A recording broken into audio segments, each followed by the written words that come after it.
Good morning, everyone. Thanks for joining us. Today, we have an update with ATEX Resources. With me, I have Ben Pullinger, SVP Exploration and Business Development, and Raymond Jannas, CEO. ATEX trades on the Venture Exchange under the ticker ATX. And as always, this presentation will contain forward-looking statements. So if you'd like to know more about those, you can find them on the company's presentation on their website, which I believe was just updated this week with the new results. And there will be a Q&A section, so feel free to submit your questions in the box at the bottom of your screen. With that out of the way, I'd like to introduce Raymond, who I think is going to kick things off with a bit of an intro. Nice to see you, Raymond. Thank you, Deborah. Always good to be with the Adelaide and all the organization that you have. So thanks again. Always happy. Congrats on the results. Oh, yeah, we're really happy. Ben and I are smiling as everybody else, and I hope our shareholders are, because since we really started drilling the deep porphyry, which was just over 2 years ago, okay, we've advanced significantly, and this is something we're talking about starting early 2022 and going through this year. We've advanced amazingly positively, and all our drill holes are reaching objective now.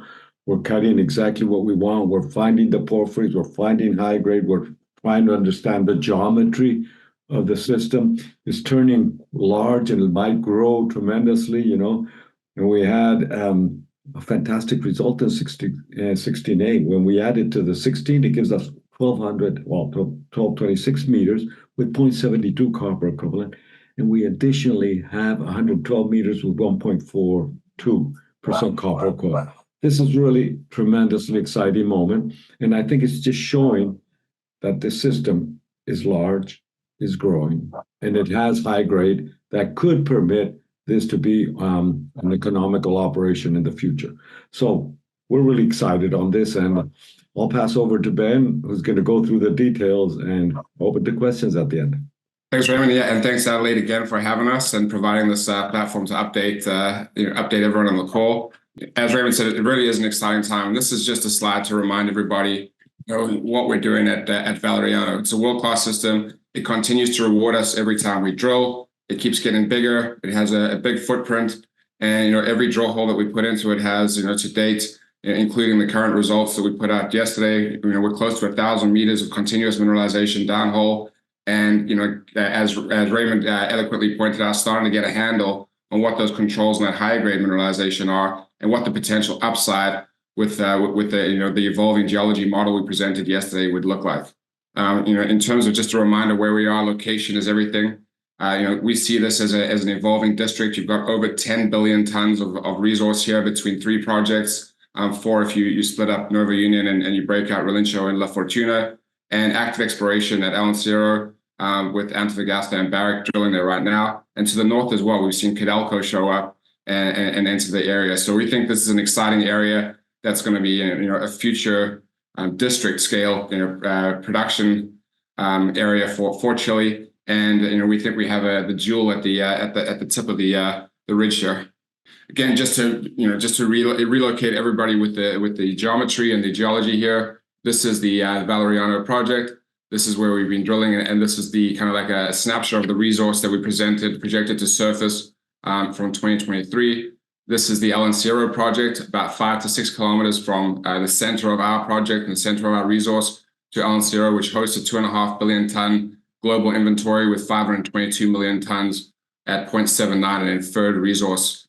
Between these 2 projects now, approaching at a 0.3 cutoff, approaching 5 billion tons combined. This really is becoming an exciting district, and especially with both of us actively exploring, drilling, and adding to the knowledge of the system here.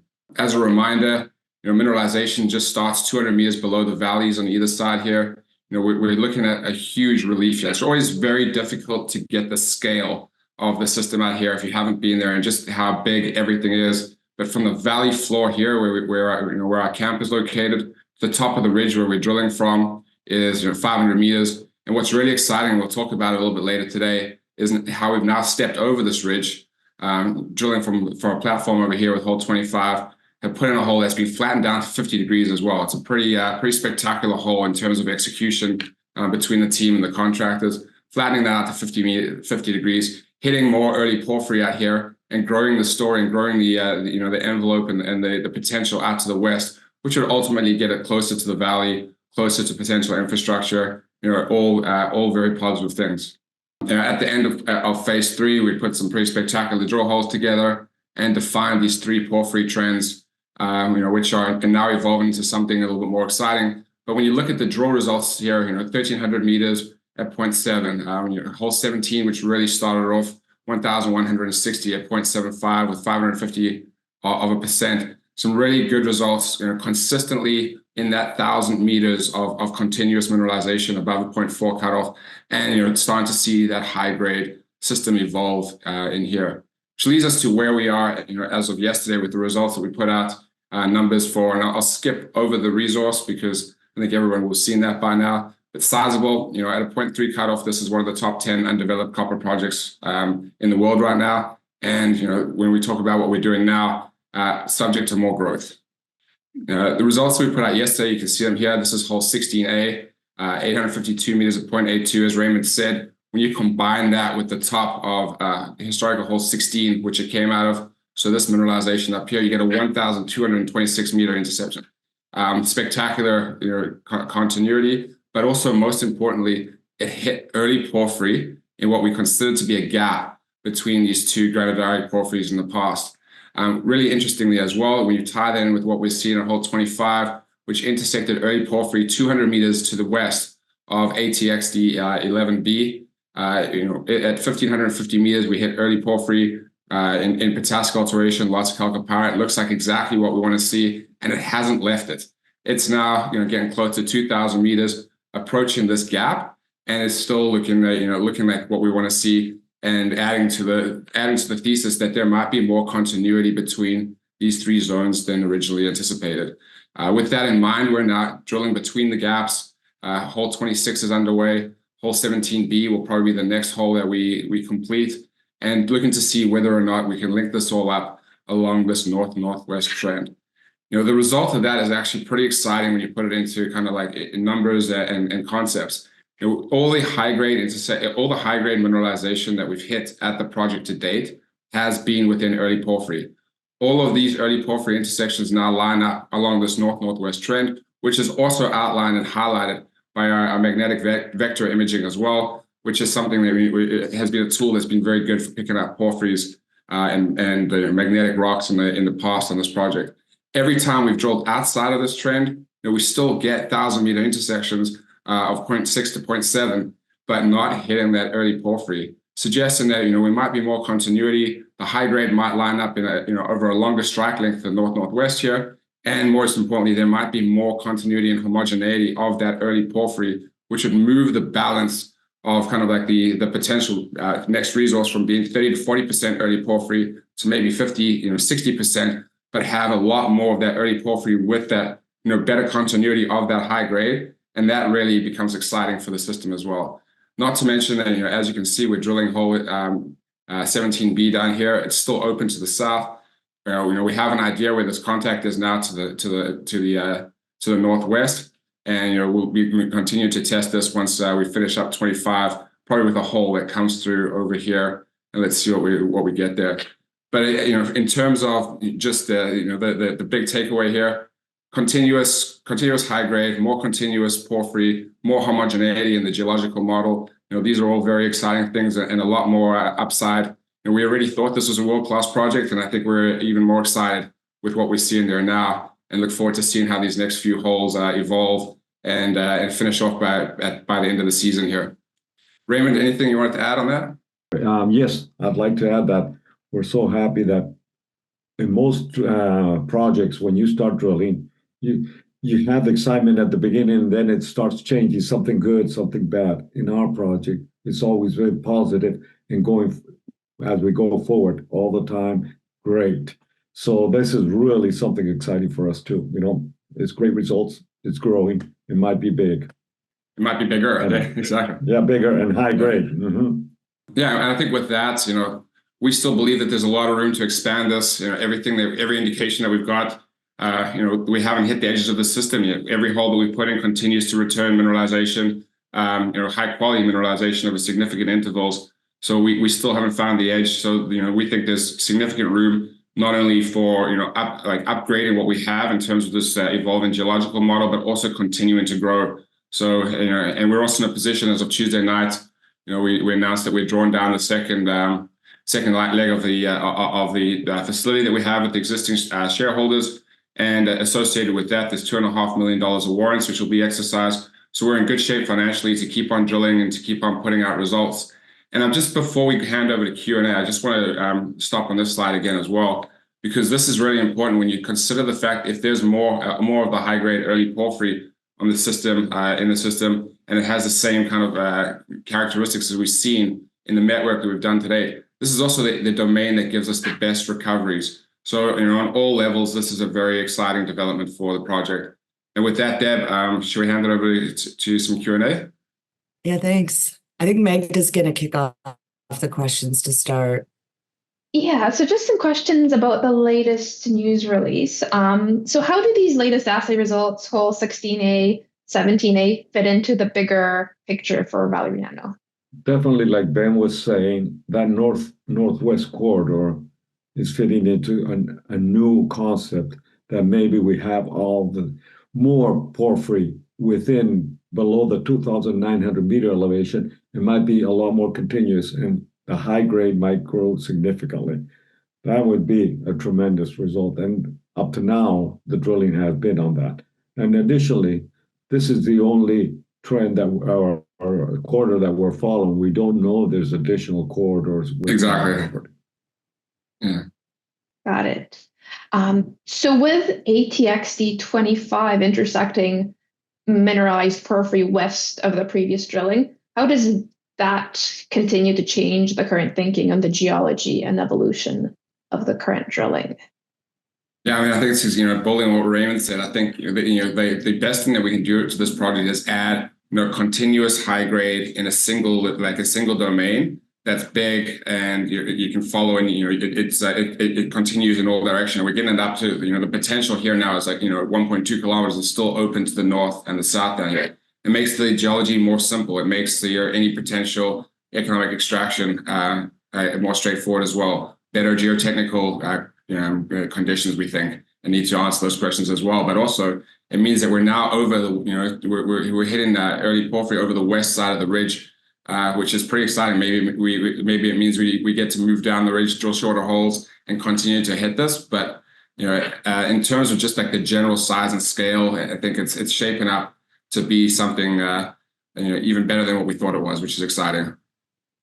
In addition, I'd like to add that doing 2,000 meter drill holes, that is almost all our drill holes go down to that depth. From surface, you really don't know what is down there.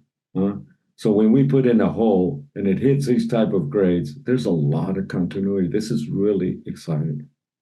Agreed. Yeah, thank you both. And we have an audience question about the latest drill results. So congrats for the latest drill results. I am curious to know if you could give a ballpark number about how the resources published in September, 1.41 billion tons, 200 million high grade, could grow, including the new drilling? Great question.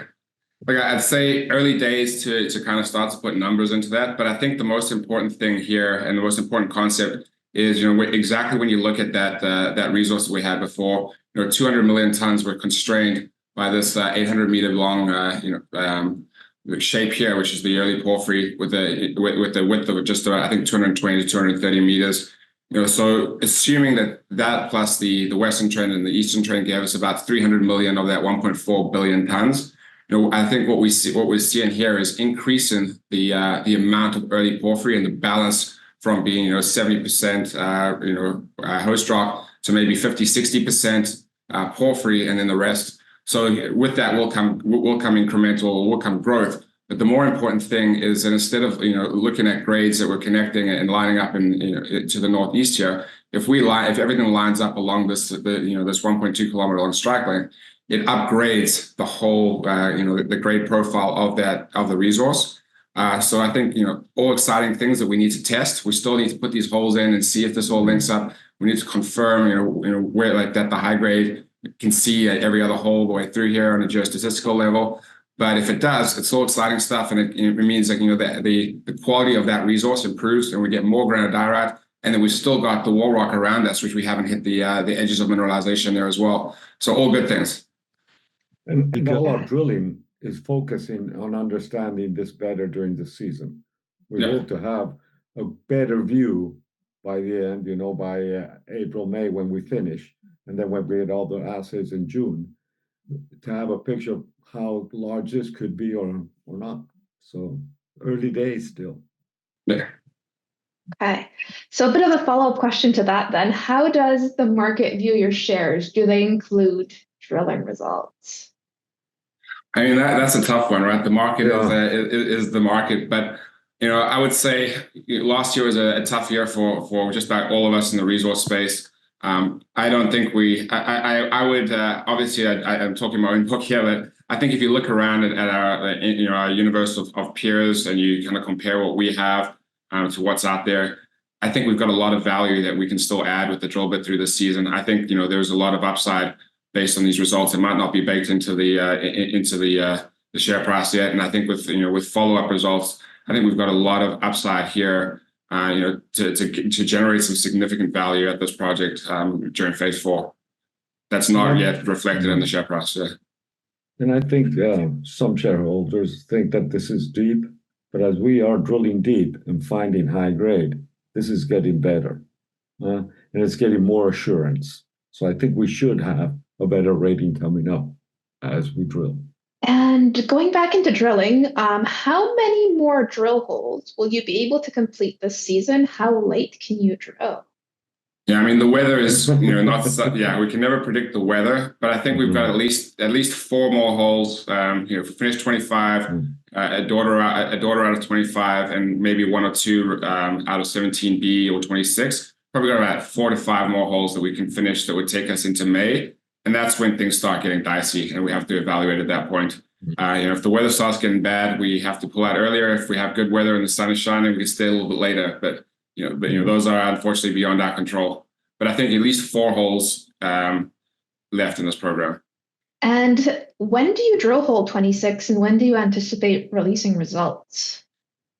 So 26 is currently underway. Probably another 4 or 5 weeks of drilling to get to where we want it to be, and then 2 or 3 weeks after that for results. So late March, early April.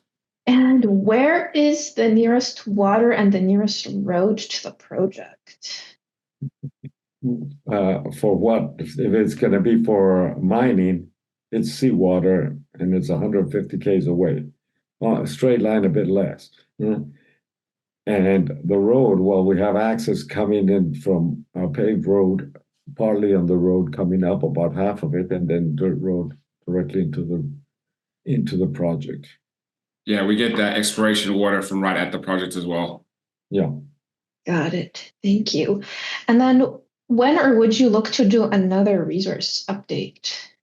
I mean, it all depends, right? The number one thing is having the drill density to support the next resource. So whether we have that density by the end of this program, or we have to do more drilling in phase 5, that will be kind of like how we get there.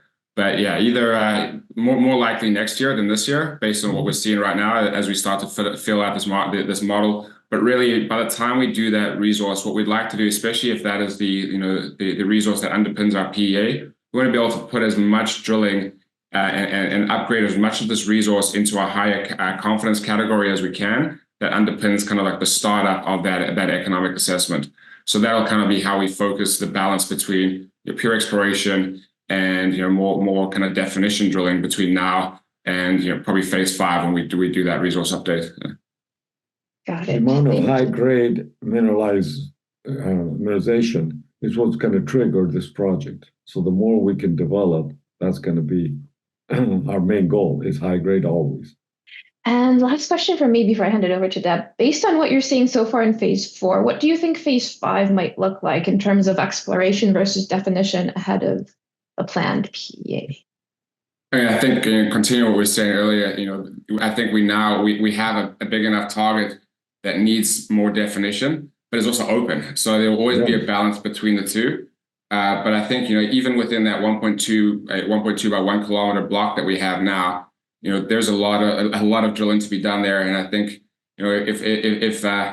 if we were feeling confident, I think we'd throw as many meters as we can into phase 5, because we've got the space to drill, we've got the places to add more value there. So I think the transition would be, what can we achieve, how many meters can we drill, and where does that get us? But we'd be very excited to follow up on what we've seen on this program in phase 5, I think. You good, Magda? Thank you, Magda. Thank you. So a couple questions for me, and I see some more audience ones. So can you remind us again who else is active in the region, and how do you see the region evolving?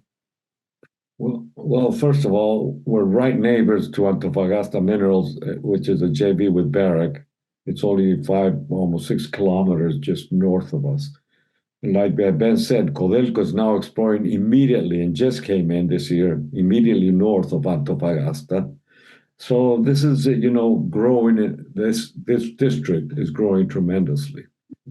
Yeah, and then just down the road, we've got Nueva Union, which is Teck and Newmont as well, and that's another significant project. So there really is a big a big central mass starting to accumulate in this district, all within 100 kilometers of each other. And do you currently have any NDAs signed that you can talk about? Whole point of an NDA is we can't talk about it, but we do have an active dialogue with people that would be interested in seeing what we're up to and knowing what we're up to. And that's a part of that strategy, and part of our strategy going forward is we will be looking for the right partner who can help us advance this, help us be part of not necessarily a consolidation of the district, but a rationalization of the district where everything gets shared, and there's real synergies here for these projects to work together. Mm-hmm. Many of your peers now have strategic investors as part of their shareholder register. How does ATEX think about this? Well, we like it if it's the right candidate. If they bring value to us, we're really happy to have somebody that's going to bring in additionally expertise in mining and what has to be done on that side. We're good explorers, but we don't have a mining side yet. Yeah, I totally agree. And I mean, I think the validation, that having someone with that longer term view, especially in this market, and especially with what we see happening in the copper space, is a real value add. And I think at the right time with the right people, we'd love to add some names like that to our share registry as well. Okay, and then I had a few questions on financing. So I'm going to start with one of the investor questions. So you've got a smiling shareholder. They wanted you to know that. Amazing. Between cash on hand, the recent $5 million tranche draw, and outstanding warrants, how long are you currently funded for, and where do you expect cash to come from at that point? Existing funders, like Firelight, Trinity, BD, equity raise, investment from a major, etc. We have funds for this program that we're running right now. Okay, for all the drill holes that are left through to April, May, that will go. Let's see, funding for phase 5 can come in through many ways. It can come in, like we were talking about, a partner. It can come in through a raise. It can come in through our warrants, that we have significant amount of warrants. So we haven't really defined on that side. I think we're very open, and we are always talking to our main shareholders about going forward too. You want to add to that, Ben? Yeah, I mean, I think again, when you look at the facility that was put in place, and kind of the terms and the way that our major shareholders are thinking about value on this project and wanting to support the project and management, I think we're always going to be hyper focused on doing the right thing for the project, the right thing for existing shareholders, and we have a bit of a cushion with those shareholders, our warrant portfolio, and the drill results that we have coming out, that hopefully we can generate more value. So I think all options are on the table. We'd love, as I said earlier, we'd love to see a partner come in at the right time. But I think we've got supportive shareholders who believe in the value of this project, and I think they'll always be there to help us as the project evolves. And what's your estimated budget for a phase 4 program? I think so. Phase 4 on a fully baked basis would probably be 15 to 20 million US. We had at the end of last year, we had the option to depending on kind of what the market was looking like and how excited we were about the capital and things like that. We evaluated the option to add an extra rig, but I think we've been appropriately conservative. The market hasn't been the friendliest place, and we're still doing a lot of we're adding a lot of value with the 3 rigs that we have turning right now. So I think, as Raymond said, we're fully funded now through this program, and hopefully you can come back bigger, stronger, with more rigs and more meters in phase 5. And remind you that we paid $3.5 million for obtaining the 49% of the project during phase 4. So that's an additional amount of money that we invested. Okay, and another audience question. Can you remind us of your key shareholders? Well, the ones that we can talk about, obviously, Pierre owns a big chunk of the company, Pierre Lassonde, through Firelight. BD came in as part of the facility. We have a large group of other sophisticated investors that back us, that are related to those parties. And then I think we've seen some new traction from some big funds around North America over the last little while. We've seen some big numbers going up in terms of trading. So I think if you look at where we were in September to where we are today, between us and our existing shareholders, we've done a lot of work on kind of like rebuilding that share register, and I think we've got a strong share register to build off as we continue to execute and put news out into the market with this phase 4 program. And one last question that I'm seeing from the audience. So can you give us an update on your relationship with the Chilean government and local groups? Well, with the Chilean government, we don't have a direct relationship apart from having our property and doing all our payments. So it's not a direct relationship. With locals, we have continuous communication and indicating what we're doing. And we've done some things like preparing people, we prepared people from the valley to come up and work for us. So we qualified them prior. So we've done a lot of ESG initiatives that are right there in that slide. Sorry. You want to keep on, Ben? I'm sorry, I got. Yeah, I think we're very sensitive to the fact that as soon as you've got something and you're starting to advance a project, it has to be you're a custodian of an asset, and it has to be alongside the communities. And as you can see from this, we are spending a lot of time. We're going in early. We're sending the project home with people. We're inviting people up to work with us to see what we're doing, to kind of like dispel any preconceived notions they might have about how we operate, and to make them feel like they are part of the project. And along the way as well, we're helping out in little things that add a lot of value, like providing high-speed internet using Starlink. Thank you, Mr. Musk. To local communities that gives clinics better resources, schools better resources. And through that, we also have an open dialogue and a chat that they can ask direct questions to our team. We're working on local hiring as much as we can as well. These are initiatives that build the deep trust that you want to have with the communities around that project and get them involved early. And we're constantly talking to them. We go up almost every week and have a chat with one of the groups or the other. So we keep ourselves worried about their needs and what they would like to see. And the other thing, we started the environmental baseline studying really early as well. So we've got a significant amount of data on that now. We've done fauna and flora studies.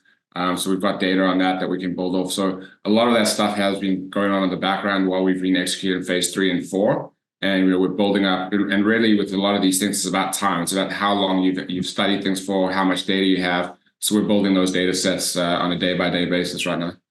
Okay, great. That's it for me. I don't see any other audience questions. Was there anything we didn't discuss today that you wanted to go over? I'm happy. I think that was great. It was a perfect update. Thank you to all our shareholders for the support, and thank you to Adelaide for giving us this opportunity to say hi and update people. Yeah, thank for you, sure. Adelaide, and thanks all the viewers and listeners. So thank you both. Available always. Thanks to the audience. If anyone has any additional questions or wants a one-on-one call, feel free to reach out. We can get that set up for you. And nice catching up with you guys. Congrats on the results. Thank you very much. Bye-bye. Happy Friday. Bye, everyone.